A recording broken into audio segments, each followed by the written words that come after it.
We spend about a third of our lives completely asleep. And a big part of that time is spent in the weird, wild world of dreams. Most of the time, we just brush them off, right? Just random noise from our brain. But what if they're actually something more?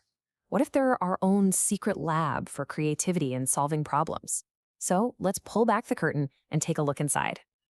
Okay, so let me start by asking you a question. Think about three totally different things. Google, the world's biggest search engine, the monster from Frankenstein, one of the most famous literary characters ever, and the Beatles' song Yesterday. What on earth could possibly connect those three things? Well, the answer is actually kind of simple, and it gets right to the heart of what we're talking about today. Every single one of them wasn't cooked up in a lab or written in a studio. Nope, they were born inside the mind of a sleeping creator. Now, that might sound like a total fluke, but believe it or not, history is just filled with these moments, what we can call creative dreams. It's when the sleeping mind just totally ignores the rules of logic and somehow finds a brilliant world-changing answer. Let's start with how this is played out in the super rational world of science. Take the chemist Friedrich Kekulé. This guy was completely stumped trying to figure out the structure of the benzene molecule. He just couldn't crack it. Until, that is, he had a dream about a snake eating its own tail, an Ouroboros. He woke up with a jolt, and boom, the insight hits him. Benzene isn't a straight line, it's a ring. A dream literally solved one of the biggest puzzles in chemistry. Or get this, Otto Loewi woke up one night with an entire experiment fully designed in his head. He scribbled it down, but in the morning, his handwriting was just gibberish. He couldn't read it. But luckily for him, and for science, the dream came back the very next night. He didn't waste a second, rushed to his lab, did the experiment on some frog hearts, and proved that nerves communicate using chemicals. And for that, he won a Nobel Prize. And it happened again with the periodic table. After struggling for what felt like forever to organize the chemical elements, Dmitry Mendeleev just crashed at his desk. He later said, "In a dream, I saw a table where all the elements fell into place." When he woke up, he had the blueprint for one of the absolute cornerstones of modern science. I mean, even the secret of life itself was cracked open in a dream. James Watson was wrestling with the structure of DNA, and one night he dreamed of a spiral staircase. That very image, that simple shape, was the key insight that led straight to the discovery of the double helix. And this isn't just stuff from dusty old textbooks. A young Larry Page was trying to figure out how to make sense of the chaotic, messy early internet. Then he had a dream where he could see the entire web at once and just look at the links between pages. That idea, ranking a page based on how many other pages link to it, that became the heart of Google's PageRank algorithm. Okay, so dreams can literally shape science and technology. But their power doesn't stop there, not even close.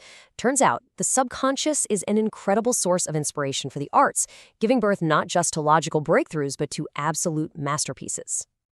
Picture this, a stormy night in Geneva. A teenager, Mary Shelley, has what she called a waking dream. She saw a pale student of unhallowed arts kneeling beside the thing he had put together. That single, terrifying vision, that became the story of Frankenstein and basically launched the entire genre of science fiction. Can you imagine waking up with a perfect, fully formed song just playing in your head? That's exactly what happened to Paul McCartney. The melody for Yesterday, one of the most famous songs of all time, just came to him, complete, in a dream. He was so sure he must have accidentally stolen it from somewhere that he spent weeks playing it for people, asking if they'd ever heard it before. Now, some artists didn't just have one inspirational dream. They built their entire philosophy on it.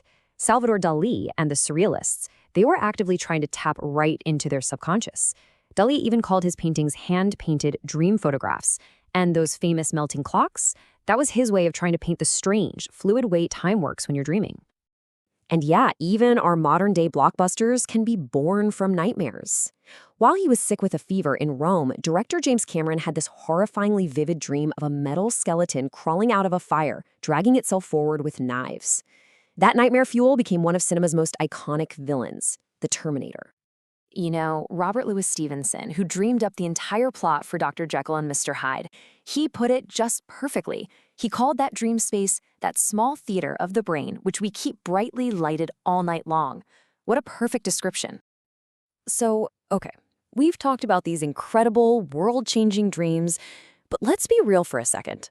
What about our dreams?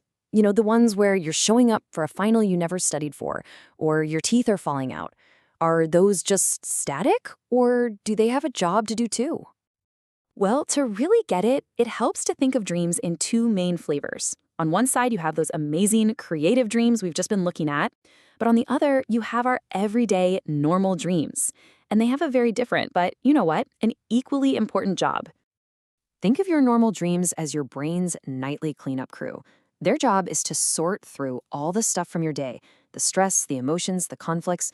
They help consolidate memories, figuring out what's important enough to keep, and they run all these little simulations of problems you're facing, but in a totally safe space. And that is why so many of us have the same kinds of dreams. Falling, flying, being chased. These aren't literal prophecies. They're more like symbolic stories about our anxieties and our hopes. They're basically personal reports on how we're feeling, highlighting our fears of failure, our desire for freedom, or the stress we feel about being unprepared for whatever life's throwing at us. So when you put this all together, a whole new picture of dreaming starts to form. It's really far from being meaningless brain static. Our dreams are actually this rich, totally personalized source of information about ourselves. So what this all really means is that our dreams are like nightly intelligence reports sent from deep inside our own minds. They show us the unresolved stuff from our past, the stresses we're dealing with right now, and sometimes they give us a glimpse of incredible future possibilities we hadn't even considered. So when you boil it all down, our dreams serve three really powerful functions. They can advise us, helping us work through all that daily emotional junk. They can alert us, shining a spotlight on deep-seated worries we might be ignoring. And on those rare, amazing nights, they can inspire us with an idea that could change our life, or maybe even change the world. Your brain doesn't just switch off when you go to sleep. It just starts a different kind of work.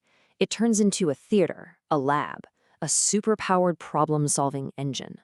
So the only real question left is this. If you knew you had access to that kind of power every single night, what problem would you ask it to work on tonight?